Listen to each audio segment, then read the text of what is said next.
एक गांव में मंगला नाम की एक औरत रहती थी। उसके दो लड़के थे। एक का नाम अमन और दूसरा का नाम अमर था। अमर सबसे बड़ा लड़का था और अमन छोटा लड़का। मंगला का पति बहुत साल पहले गुजर गया था, इसलिए मंगला अकेले ही अपने दोनों बच्चों का लालन पालन और पढ़ाई लिखाई कराने की जिम्मेदारी निभा रही थी।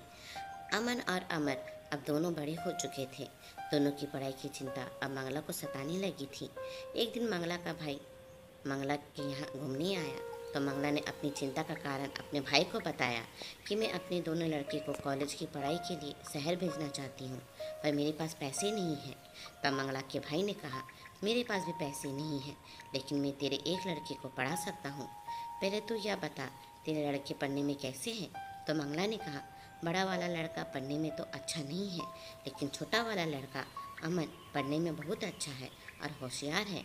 यह सुनकर मंगला के भाई ने कहा कि तू दोनों को पढ़ाकर पैसे बर्बाद मत कर, अपने छोटे बेटे को शहर भेज दे। उसकी पढ़ाई का खर्चा मैं देख लूँगा, क्योंकि वह पढ़ने में होशियार है, इसलिए उसे ही आगे बढ़ना चाहिए। और तेरा बड़ा लड़का अमर पढ़ने में होशियार नहीं है, तो उसे यही गांव में कोई नौकरी चाकरी लगवा दे। यह नौकरी करके कुछ पैसे कमाएगा और तेरे साथ रहकर तेरी सेवा भी करेगा। मंगला को अपने भाई की यह सलाह बहुत ही पसंद आई। उसने भाई की मदद से अपने छोटे लड़के अमन को पढ़ाई लिखाई के लिए शहर भेज दिया और गांव के सरपंच से बात करके अमर को गांव के ही एक छोटे से ढाबे में रखवा दिया। गांव के ही ढाबे में अमर काम करने लगा और थोड़े थोड़े पैसे कमाकर माँ की घर चलाने में मदद करने लगा। इधर शहर में अमन की पढ़ाई भी पूरी हो गई और वह शहर के एक बहुत बड़े फूड चैन होटल में मैनेजर की नौकरी पा गया। यह खुशखबरी सुनने के लिए वह गांव आ गया और अपनी माँ और भाई को मिठाई खिलाकर उसे अपनी नौकरी लगने की बात बताई।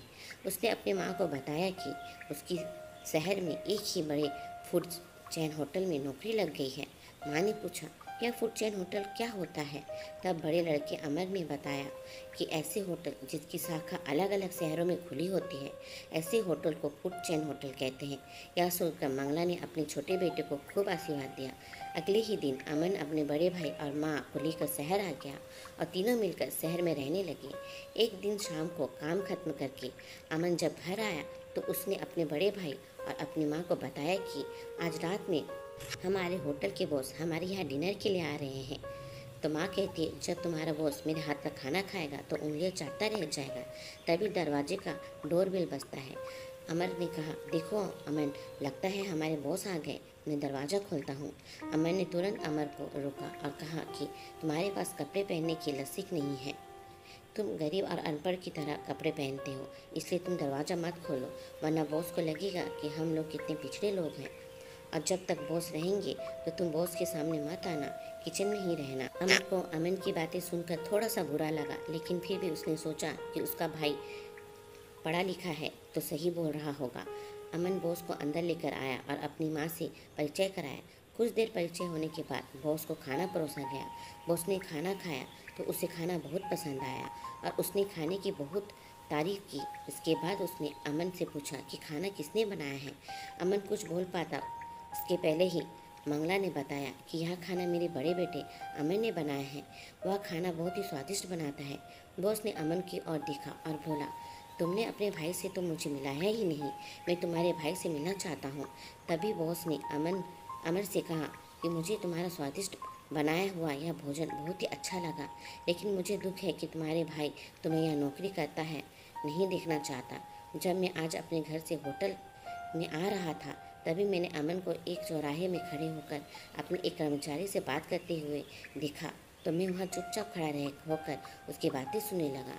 तो मैंने सुना कि अमन अपने उस कर्मचारी से कह रहा था, जब तुम मेरे होटल पे आकर खाना बनाना तब वह कर्मचारी तुम्हारे खाने में अधिक नमक डाल देगा, इसलिए इसकी वजह से तुम्हें यह नौकरी नहीं मिल पाएगी। यह सुनकर अमन ने अपने भाई अमन से इसका कारण पूछा तो अमन ने कहा कि मैं इतने पढ़ा लिखाई करके यहाँ तक पहुँचा था और तुम बिना पढ़े लिखे यहाँ नौकरी करने वाले हो, और मेरे जितने ही वेतन पाने वाले थे यह मुझसे बर्दाश्त नहीं हो रहा था और मैं चाहता था कि जीवन भर तुम मेरे दिए हुए पैसे से अपना जीवन जियो और मेरे प्रति एहसानमंद रहो, इसलिए मैंने ऐसा किया था। लेकिन मुझे अब अपने किए गए इस काम पर पछतावा है, मुझे माफ़ कर दो मेरे भाई। तभी बॉस ने कहा कि अमर, जब आज से तुम हमारे यहाँ काम करोगे और तुम्हारा भाई अमन को आज ही मैं नौकरी से निकाल दे रहा हूँ। यह सुनकर अमन ने तुरंत बॉस से कहा, नहीं सर, ऐसा मत कीजिए। मेरे भाई से एक छोटी सी गलती हो गई, इसके लिए इसकी बड़ी सज़ा उसे मत दीजिए। आप उसे माफ़ कर दीजिए। इतने मेरे प्रति जो भी किया, मैं उसे माफ़ कर दिया। अमन ने जब यह सुना तो वह रो पड़ा और अपने भाई के पैरों में गिर गया। इसके बाद दोनों भाई खुशी खुशी उस होटल में काम करने लगे और हंसी खुशी उनका जीवन बीतने लगा।